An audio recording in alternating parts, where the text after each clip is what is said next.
Have you ever wondered to yourself, why do the rich get richer while the poor struggle to make ends meet? One of the main reasons is because rich people spend their money on assets and not liabilities and expenses. And in today's video, we're gonna be talking about the 7 things that rich people buy that increase their wealth.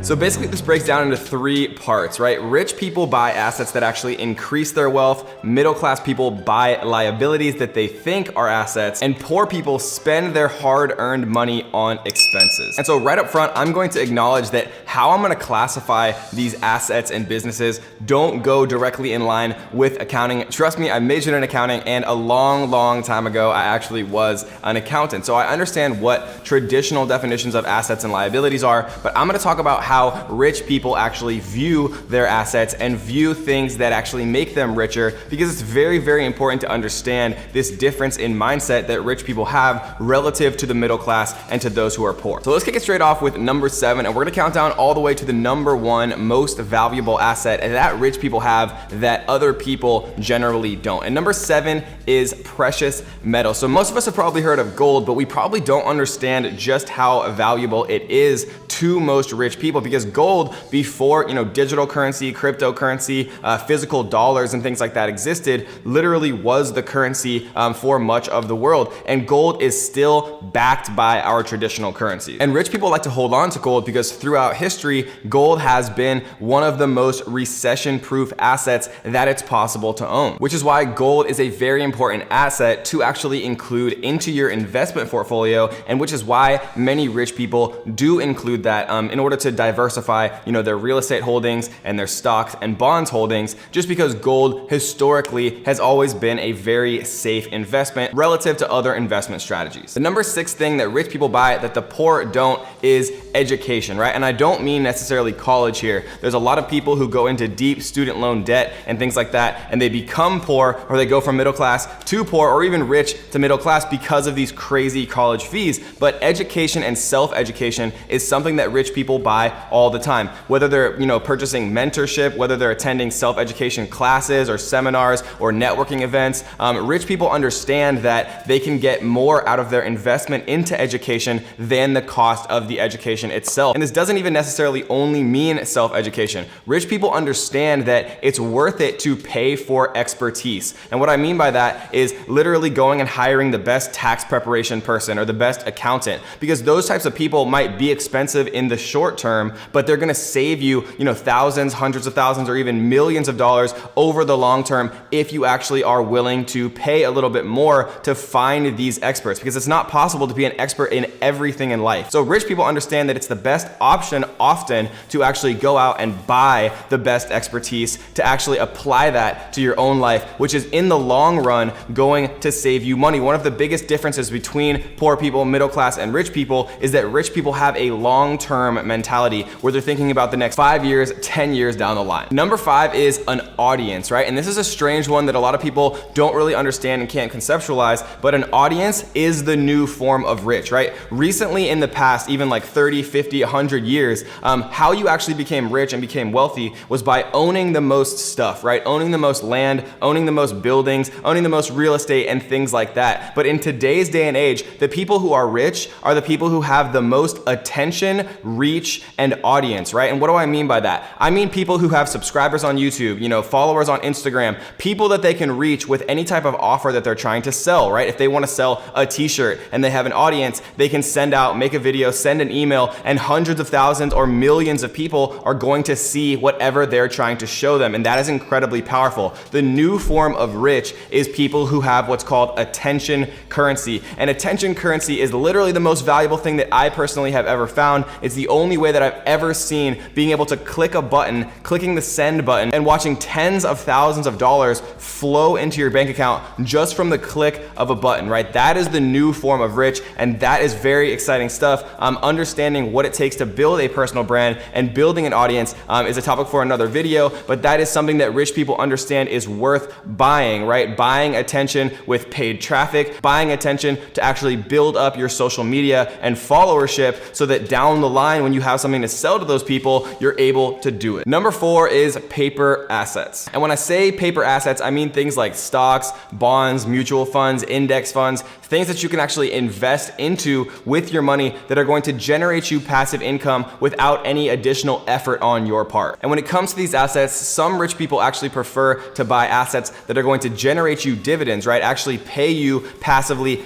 in income. And some rich people prefer to actually buy assets that have a high likelihood, in their opinion, of actually appreciating in value, right? Because if you had bought Amazon when it first IPO'd for $14 or whatever it is, now each share of Amazon is worth close to $2,000, which is a ridiculous return. And so if you pick the right stocks and you have some type of information that the general public doesn't have, or you have faith in the leaders of the company and the management and the systems and their competitive advantages, right? Those are the types of ways that rich people just leave their money in these high performing stocks and watch them just continue to grow. The number 3 thing that rich people like to buy that the poor and middle class don't is equity, right? And this can be either bought or actually created in a company that you actually found. But rich people understand that ownership is one of the most important things to actually accumulating wealth. And so it's why rich people are so careful giving away any percentage of the equity in a business or a patent or a copyright or an idea or something that can be licensed down the road or sold off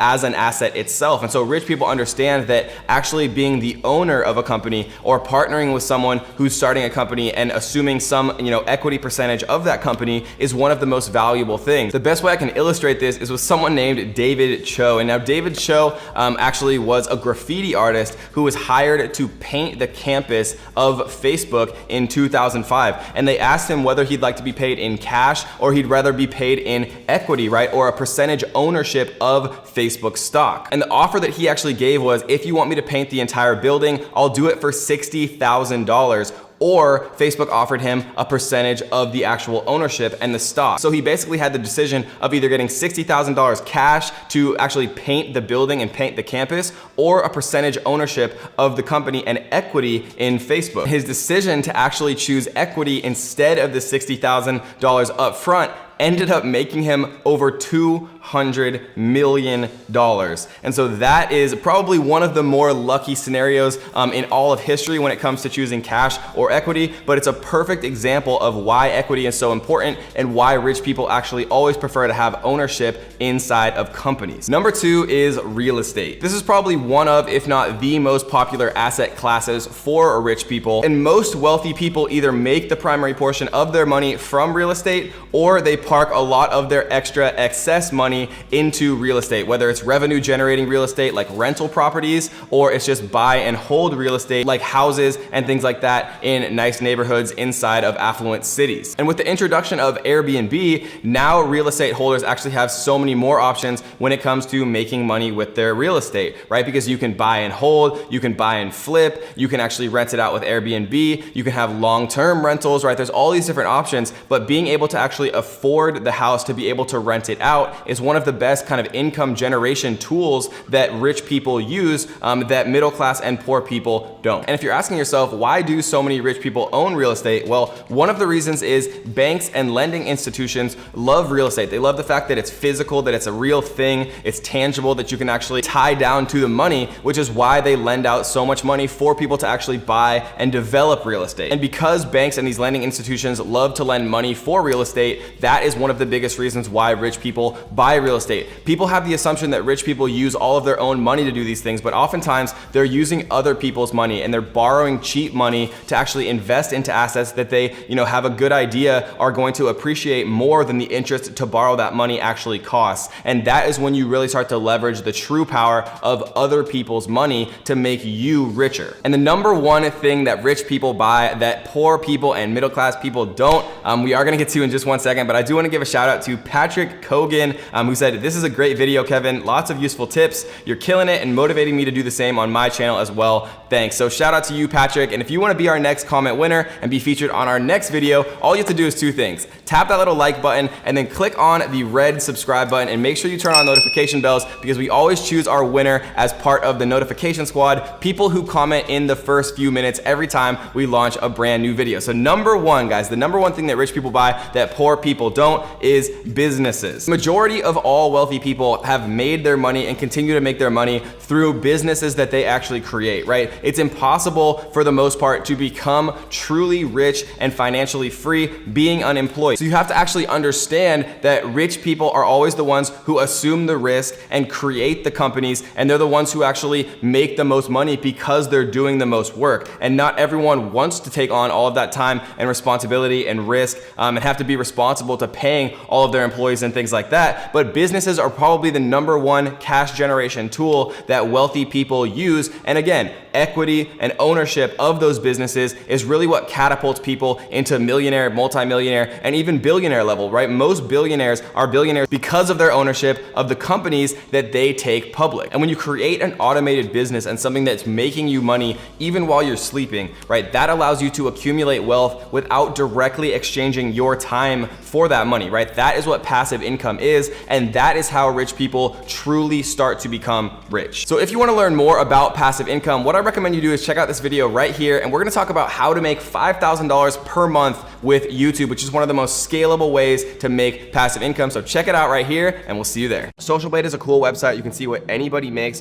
What we're looking at right here is estimated monthly earnings. This says $6.7 thousand in estimated monthly earnings. This right here says, you know, almost or a little over 1.